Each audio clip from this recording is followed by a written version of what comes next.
Catchfr Montréal, bienvenue à notre réunion en ligne. Vous avez sûrement remarqué aujourd'hui que le décor est un petit peu différent. Je vous dis bonjour en direct du Témiscamingue où je passe mes vacances cette année. Donc aujourd'hui pour la réunion en ligne, on va avoir le groupe de louanges qui nous a préparé quelques chants et ensuite Pasteur Jerry qui nous a préparé un message pour nous encourager. D'ailleurs, si vous ne me connaissez pas, mon nom est Esther et je travaille ici pour l'église Catchfr Montréal. Je vous souhaite à tous une excellente réunion.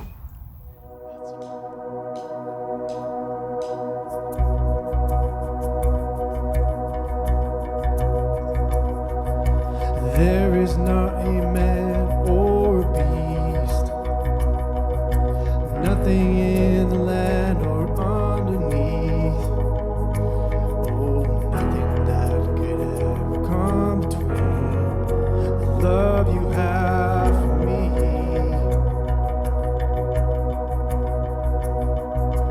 I can lay my head in Sheol, I can make my bed at the bottom of the darkness deep. Oh, there is not a place I could escape you.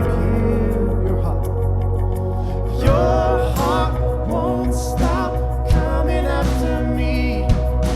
Your heart won't stop coming after me. Your heart won't stop coming after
Père plein de beauté, tu déverses ta grâce. Tu m'as sorti des ténèbres, tu m'as rempli de paix. Dieu de compassion, mon secours dans la détresse. Je ne peux que chanter. Tu es fidèle. Tu es fidèle à tout jamais. Tu es fidèle. Toutes tes promesses, oui et amen. Toutes tes promesses, oui et amen.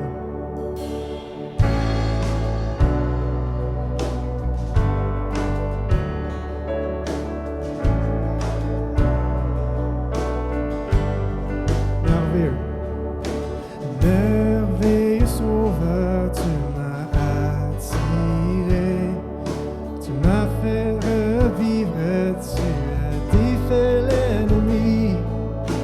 Précieux Rédempteur, par toi j'ai la liberté. Je ne peux que chanter. Tu es fidèle. Tu es fidèle à tout jamais. Tu es fidèle. Toutes tes promesses, oui, amen. Tu es fidèle. Tu es fidèle. Tu es fidèle à tout jamais. Tu es fidèle. Toutes tes promesses, oui, amen. Toutes tes promesses, oui, amen. Toutes tes promesses, oui, amen. Tu es fidèle. Tu es fidèle à tout jamais. Tu es fidèle. Toutes tes promesses,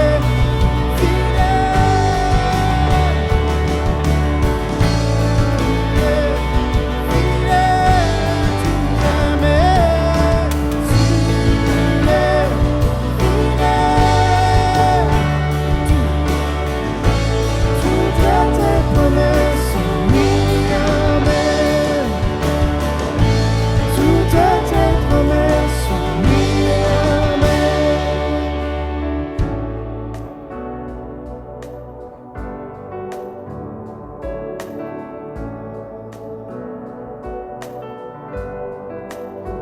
dans tes promesses, je mets ma confiance, je m'appuie sur ta constance.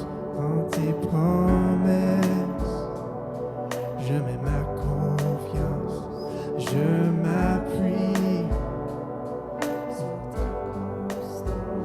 Dans tes promesses, je mets ma confiance, je m'appuie sur ta constance. Dans tes promesses, je mets ma confiance, je m'appuie. Constance, tu es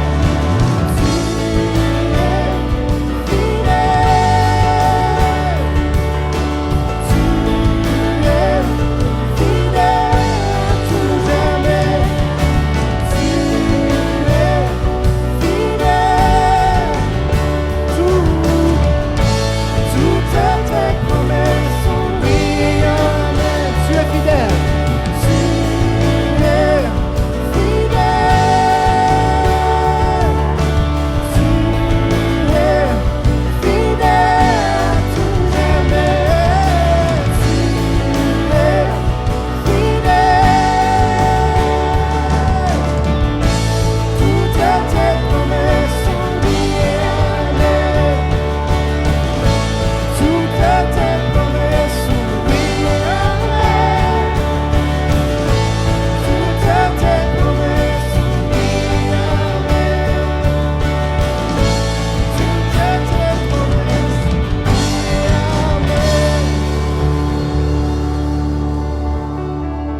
patiently upon the Lord, and He inclined and heard my cry. He pulled me up out of the miry clay. He set my feet upon the rock. He gave me beauty for my ashes and joy for my mourning and praise for heaviness. He put a new song in my mouth and upon my head He gave me life forevermore. He's been so good, so good to me. So good, so good to me. So good, so good to me. Jesus, He's been so good, so good to me. So good, so good to me. So good, so good to me. Jesus.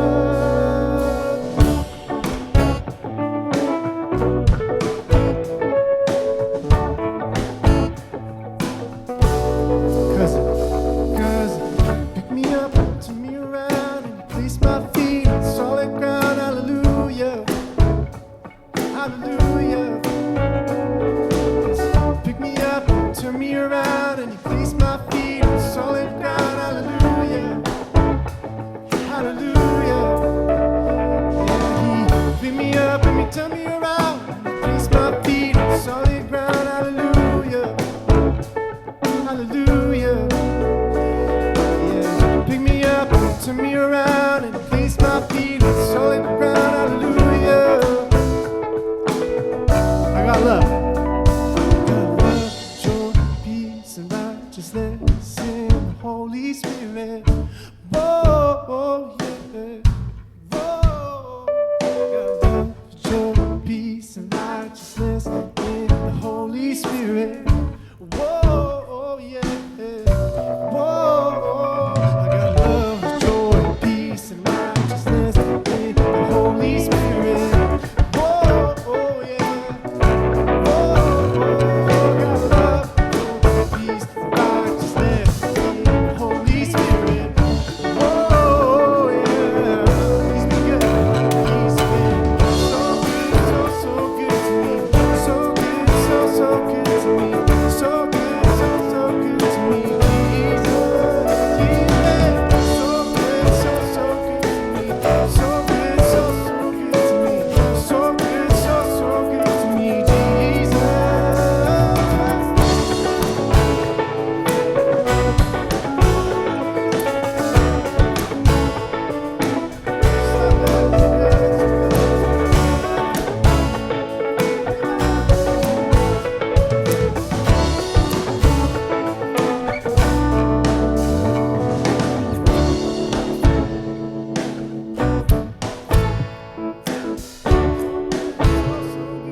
Giddy up.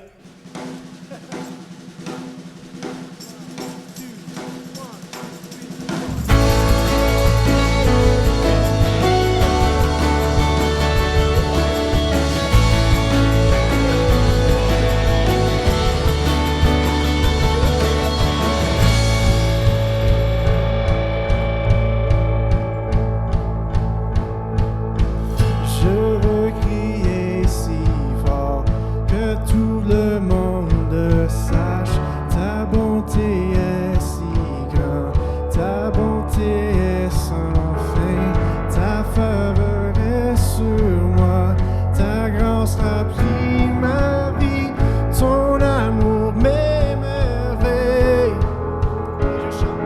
Et je chante car tu es bon, et je crie car tu es bon, et je danse car tu es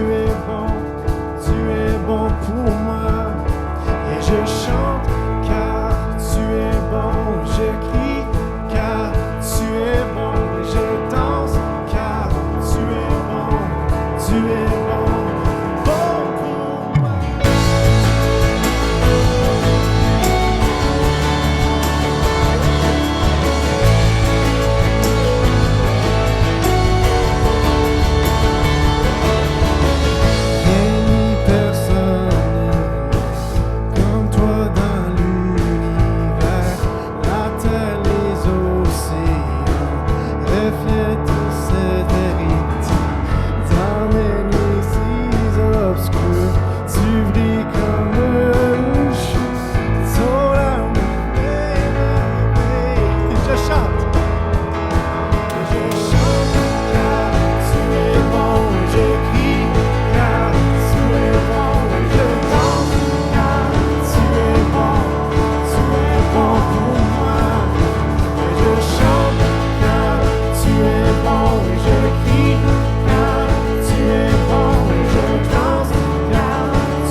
Et mon cœur proclame ce cri de louange.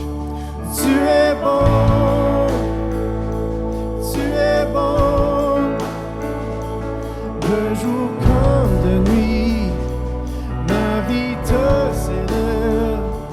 Tu es bon, tu es bon,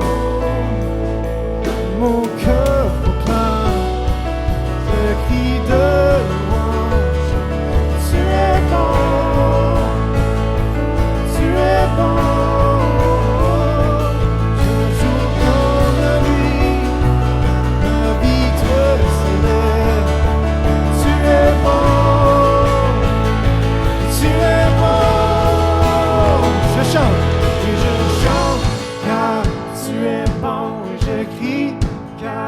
Tu es bon et je danse car tu es bon pour moi.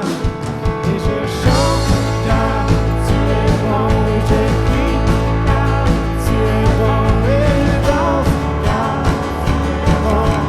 tu es bon pour moi.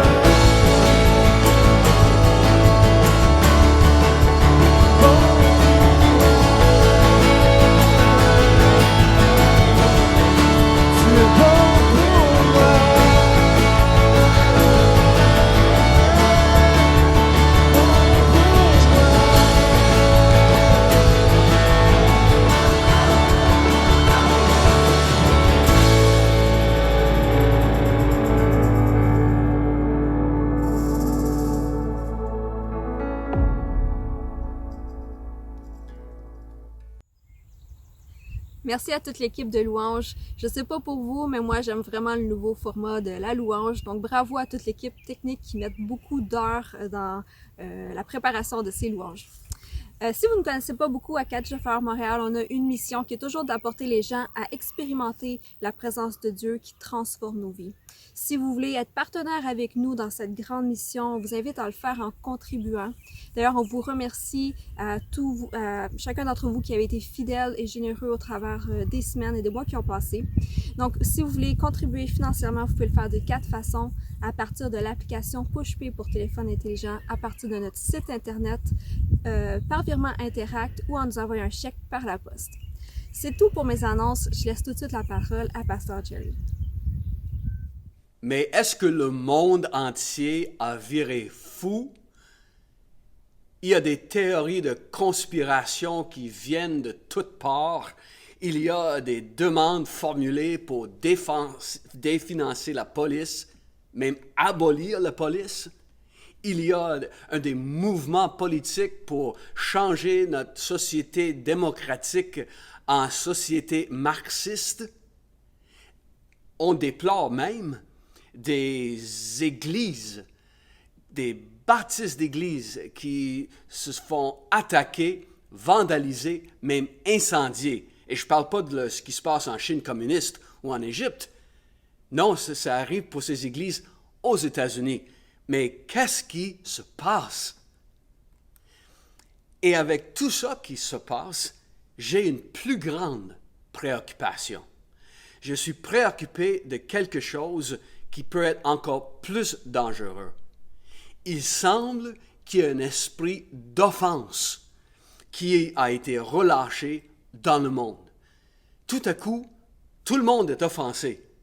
Il me semble que partout, les gens sont offensés, dans tous les secteurs de la société.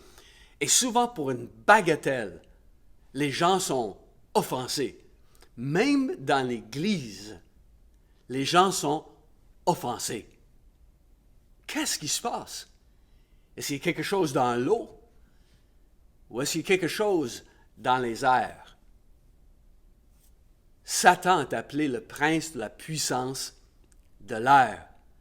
Et je dois vous avertir aujourd'hui et vous exhorter de garder vos cœurs et de veiller sur vos pensées, de ne pas vous laisser entraîner dans le vortex de l'offense qu'on voit partout autour de nous. Je veux vous mettre en garde contre l'influence démoniaque qui semble descendre sur la terre comme un épais brouillard.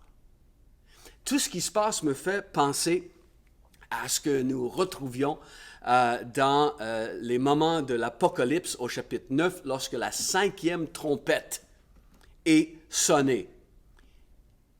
Comprenez bien, je ne suis pas en train de dire que nous vivons des moments de l'Apocalypse, mais je dis qu'il y a des parallèles et des similitudes entre le passage de Apocalypse 9 et ce que nous vivons aujourd'hui. C'est comme si un esprit maléfique, un esprit plus méchant, ayant une autorité supérieure qui vient d'être relâché sur la terre, un esprit d'offense. On sait qu'il existe des esprits qui sont plus méchants, ayant plus d'autorité que d'autres. Jésus-Christ en a même parlé. Il a dit qu'il y avait un esprit impur qui allait prendre 7 autres esprits plus méchants que lui, et ils sont établis pour tourmenter un homme. L'apôtre Paul aussi, n'est-ce pas, il parle de différents grades et niveaux de supériorité dans le monde spirituel, dans Éphésiens 6. Je vais lire quelques versets dans Apocalypse 9. Le 5e ange sonna de la trompette, et j'ai vu une étoile qui était tombée du ciel sur la terre. Jésus a dit, j'ai vu Satan tomber du ciel comme une étoile, n'est-ce pas? Bon, mais ensuite, la clé du puits de l'abîme lui fut donnée, et cette étoile, cet esprit, a ouvert le puits de l'abîme. Et il est monté du puits une fumée, comme la fumée d'une grande fournaise, et le soleil et l'air furent obscurcis par la fumée du puits. Des sauterelles sortirent de la fumée et se répandirent sur la terre, et il leur fut donné un pouvoir comme le pouvoir qu'ont les scorpions de la terre. Il leur fut donné et il leur fut dit de ne point faire de mal à l'herbe de la terre, ni à aucune verdure, ni à aucun arbre, mais seulement aux hommes qui n'avaient pas le sceau de Dieu sur le front. Il leur fut donné, non de les tuer, mais de les tourmenter pendant 5 mois. Et le tourment qu'il causait était comme le tourment que cause le scorpion quand il pique un homme. C'est comme si on vit un moment où il y a un esprit majeur, un esprit important relâché sur la terre. On voit dans le passage qu'il y a des esprits spécifiques qui sont retenus dans les enfers jusqu'à des moments prédéterminés. Et c'est là que je vois des parallèles et des similitudes. Nous voyons ici que cet esprit qui détient un pouvoir et une autorité parce qu'on lui donne la clé de l'abîme, symbole de l'autorité, il va ensuite relâcher une armée d'esprits impurs qui ont le pouvoir de tourmenter les gens. Et la piqûre de ces êtres-là est comme la piqûre d'un scorpion qui tourmente. Et autour de moi, je vois comme des gens qui sont piqués par un esprit d'offense. On ouvre les nouvelles ou on écoute les gens parler, c'est comme les gens sont piqués par cet esprit de tourment. Et ils sont tourmentés pour longtemps après. Ça affecte leur pensée, leur parler, leur posture. Ça envenime leur vie et leur âme. Et ça envenime surtout leurs relations interpersonnelles. Vous vous souvenez, il y a quelques semaines, je vous ai parlé de comment l'apôtre Paul nous parle de notre entendement naturel, notre entendement charnel, notre entendement spirituel. Dans 1 Corinthiens 2, chapitre 2, verset 12, et jusqu'au chapitre 3, verset 1 à 3, voici quelques extraits. Nous n'avons pas reçu l'esprit du monde, mais l'esprit qui vient de Dieu, afin que nous connaissions les choses que Dieu nous a données par sa grâce. Et nous en parlons, non avec les discours qu'enseigne la sagesse humaine, mais avec ceux qu'enseigne l'esprit, discours qu'enseigne la sagesse, employant un langage spirituel pour les choses spirituelles. Mais l'homme naturel n'accepte pas les choses de l'Esprit de Dieu, car elles sont une folie pour lui. Et il ne peut les connaître parce que c'est spirituellement qu'on en juge. Un peu plus loin. Or, nous avons la pensée de Christ. Pour moi, frère, ce n'est pas comme à des hommes spirituels que j'ai pu vous parler, mais comme à des hommes charnels, comme à des enfants en Christ. En effet, puisqu'il y a parmi vous de la jalousie et des disputes, n'êtes-vous pas charnels et ne marchez-vous pas selon l'homme? Donc l'apôtre Paul nous présente ici dans ce passage les trois aspects. Il y a naturel, il y a charnel, il y a spirituel. Et quand nous voyons le chaos, la confusion autour de nous, on peut vivre à partir de nos émotions, à partir de l'homme naturel. La crainte, la colère, c'est des réactions qui viennent de l'homme naturel. On peut vivre aussi à partir de notre côté charnel. Là, ces choses provoquent des divisions, provoquent des disputes, provoquent des jalousies. Ou on peut vivre à partir de l'esprit, des attitudes du Saint-Esprit, des attitudes du royaume de Dieu, des pensées selon Christ. Et donc, il ne faut pas permettre à des murs de séparation de s'élever entre nous. Il faut que l'amour, la joie et la paix soient au centre de nos relations interpersonnelles. Et si tu te sens offensé par quelqu'un, au lieu de prendre offense et en être tourmenté, arrête-toi un moment et demande-toi la question, dans tout ça, je me vois animé par quelle sorte d'esprit? Mes réactions montrent que je suis animé par le Saint-Esprit, par la pensée de Christ ou par un autre esprit. Est-ce que je réagis selon l'homme naturel? Est-ce que je réagis selon les émotions de mon âme? Est-ce que je réagis selon l'homme charnel, selon ma nature pécheresse? Ou est-ce que je réagis et je vis selon l'esprit de Christ? Est-ce que j'ai la pensée de Christ? On sait que le langage principal du ciel, c'est l'amour, car Dieu est amour. Et l'amour couvre une multitude de fautes. Dans le moment actuel, je crois qu'il y a un verset très important pour nous. C'est dans Éphésiens chapitre 4. L'apôtre Paul dit, il parle à des croyants, n'est-ce pas? Il dit, « Efforcez-vous de conserver l'unité que donne l'Esprit, dans la paix qui vous lie les uns aux autres. » Le but de l'offense, c'est la division.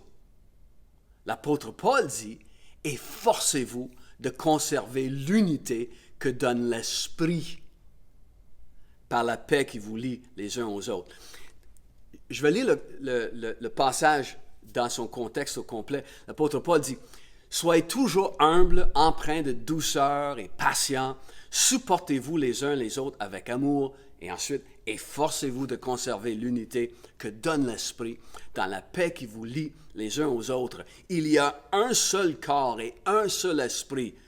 De même, Dieu vous a fait venir à lui en vous donnant une seule espérance, celle à laquelle vous avez été appelés. Il y a un seul Seigneur, une seule foi, un seul baptême, un seul Dieu et Père de tous et qui règne sur tous, qui agit par tous et qui est en tous. » Donc je trouve ce passage particulièrement pertinent ces temps-ci, où l'offense semble être partout.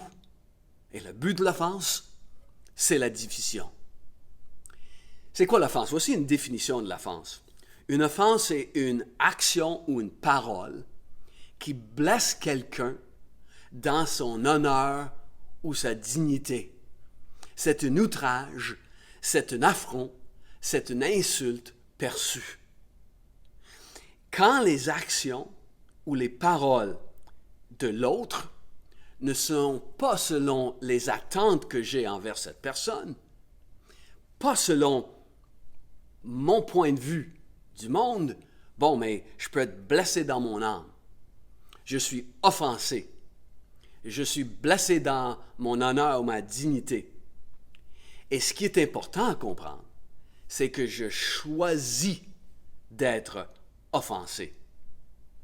Être offensé est un choix, tout comme vivre heureux est un choix. C'est un choix d'être offensé.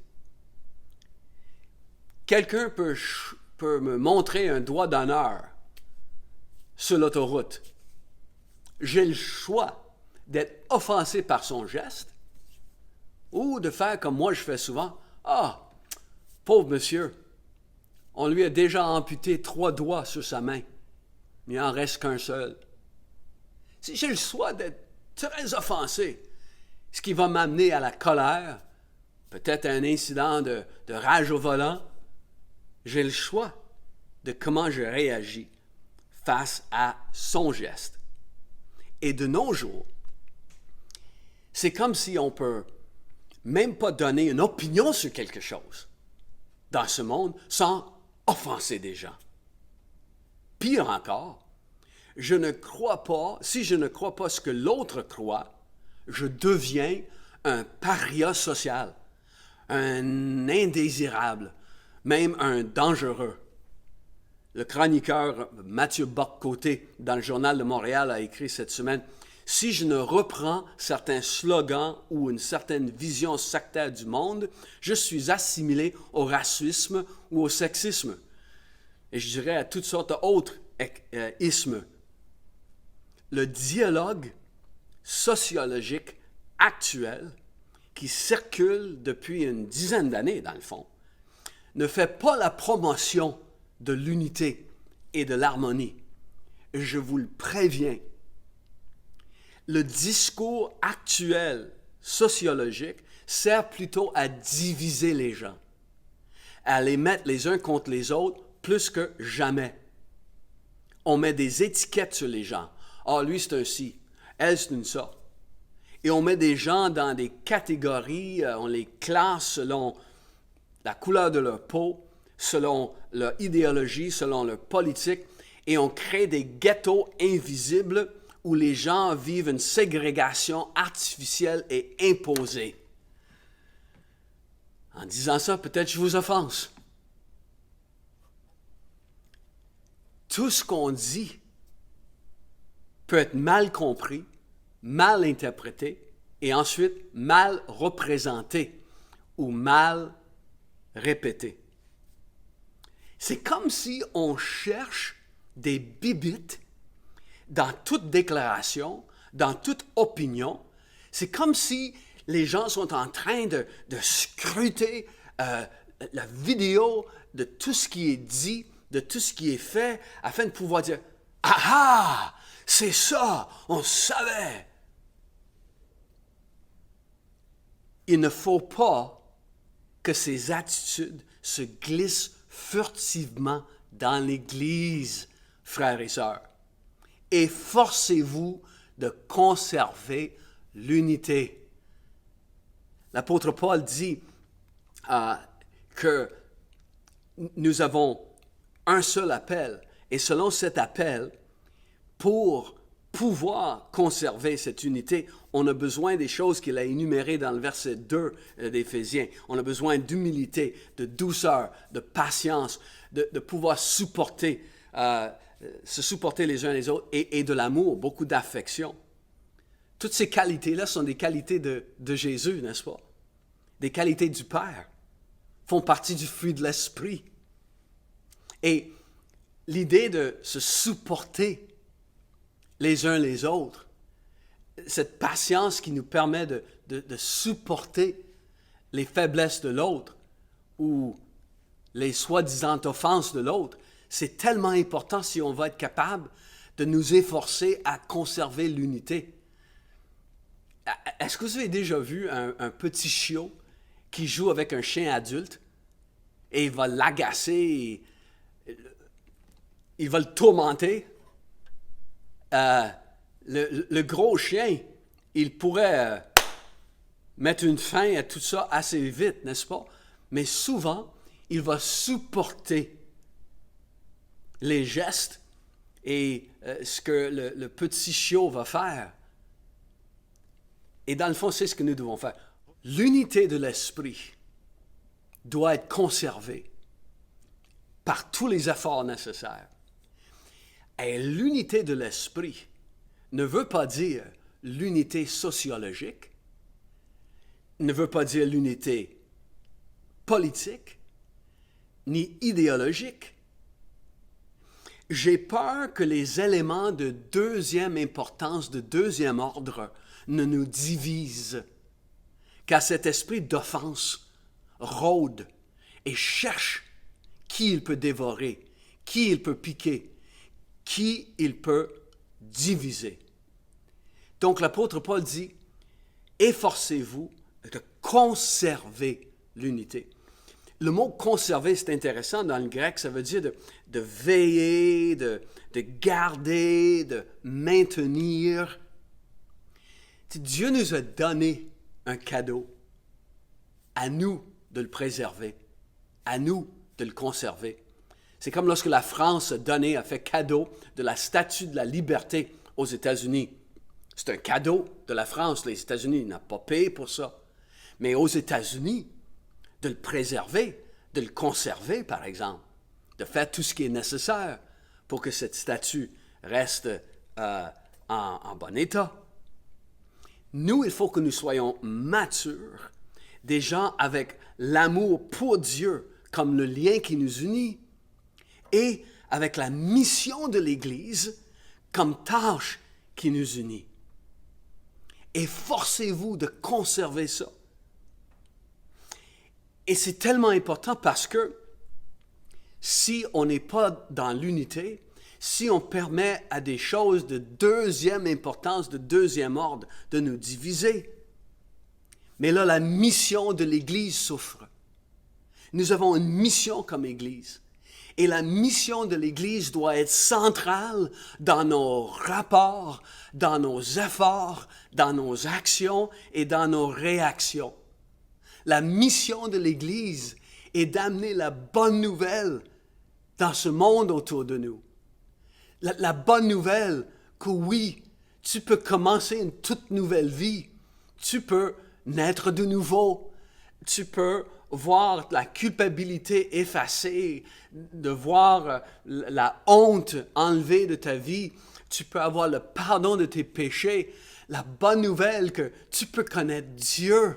Tu peux vivre éternellement dans son paradis à cause de Jésus-Christ, le Sauveur qui est venu mourir à ta place sur la croix. On a une bonne nouvelle à donner. Tu peux vivre avec le Seigneur dans ton cœur. Tu peux vivre avec une paix. Tu peux vivre avec le royaume de Dieu dans ce monde. Tu peux commencer la vie éternelle maintenant. On a tellement une bonne nouvelle à donner aux gens, à chaque personne à Montréal. La mission, c'est de donner cette bonne nouvelle à toute personne à Montréal, à toute personne au Québec. Et la dernière fois que j'ai vérifié, on n'a pas encore réussi à accomplir cette mission. Il faut faire tous les efforts pour conserver l'unité dans l'esprit, car nous avons une unité dans une mission. Vous vous souvenez de la description des fils d'Issachar, de la tribu d'Issachar dans l'Ancien Testament. C'est écrit que c'était des gens qui avaient l'intelligence des temps pour savoir ce que devait faire Israël. Gardons le cap. Dans ces temps qu'on vit, il faut discerner les temps et savoir comment agir. Je crois qu'il y a un esprit d'offense relâché dans ce monde. Il ne faut pas qu'on se laisse aveugler dans le brouillard de l'offense qui semble descendre dans ce monde, dans des préoccupations de deuxième ordre, dans toutes ces théories de conspiration, dans toutes ces questions qui nous divisent face au COVID. Gardons le cap. Et si tu te vois offensé par quelque chose, mais arrête-toi un instant et réfléchis. Va boire au torrent, comme on a dit il y a quelques semaines, et protège-toi contre tout esprit qui peut rôder. Il y a quelque chose dans l'air. Vous vous souvenez dans Star Wars, la guerre des étoiles, quand Obi-Wan Kenobi a dit cette phrase célèbre, « J'ai ressenti un grand bouleversement de la force, comme si des millions de voix avaient soudainement hurlé de terreur. » Il y a quelque chose qui a bouleversé, il y a quelque chose qui a été relâché. Donc, en conclusion, je vous encourage, choisis de ne pas être offensé. Choisis de bénir. Et efforçons-nous de préserver, de conserver l'unité dans l'esprit. Focalisons sur ce qui nous unit, notre amour pour Christ, notre affection les uns pour les autres et notre engagement envers la mission de l'Église. La mission d'amener cette bonne nouvelle autour de nous à Montréal et autour de nous au Québec. Et pour toi, est-ce que toi tu as déjà donné ta vie à Jésus? Parce que nous avons offensé Dieu pour de vrai. Mais il est prêt à te pardonner toute offense. Il est prêt à te donner la vie éternelle. Si tu dis, Jésus, sois mon sauveur, entre dans ma vie, je te fais confiance, je te demande pardon, et je veux devenir ton disciple dans ce monde. Je veux répandre l'amour de ton royaume dans ce monde. Si tu pries cette prière à Dieu, il t'entend. Et Jésus dit qu'il ne mettrait jamais dehors celui qui vient à lui. C'est sa promesse. Tu vas être uni à Jésus pour l'éternité, uni à l'Esprit et uni à des frères et sœurs dans l'Église qui t'aiment. Donc si tu pries cette prière, laisse-nous savoir. On aimerait t'aider à grandir de plus en plus dans la foi que tu as maintenant en Jésus-Christ, le Sauveur. Que Dieu vous bénisse avec ses paroles et on va se revoir la semaine prochaine. C'est déjà tout pour la réunion d'aujourd'hui. J'espère que vous avez été encouragés. Si vous avez des questions sur ce que vous avez entendu, sur le contenu, peut-être que vous avez des besoins de prière ou vous voulez simplement connecter avec nous, n'hésitez pas à nous envoyer un courriel à montréal@catchthefleur.com. Vous pouvez également nous contacter au travers de la page Facebook en nous envoyant un message privé. Si vous avez aimé justement le contenu des réunions, on vous invite à nous suivre au travers de la chaîne YouTube en vous abonnant et en nous suivant aussi sur la page Facebook pour ne rien manquer. C'est déjà tout pour cette semaine. On va se voir dimanche prochain.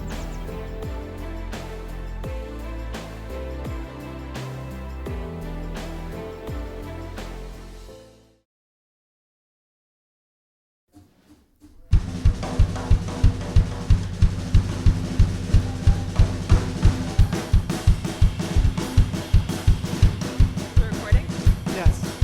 And they love me on solid ground. Hallelujah. Hallelujah. And he placed my feet on solid ground. Hallelujah. Hallelujah. And he placed my feet on solid ground. Hallelujah. Hallelujah. And he placed my feet on solid ground.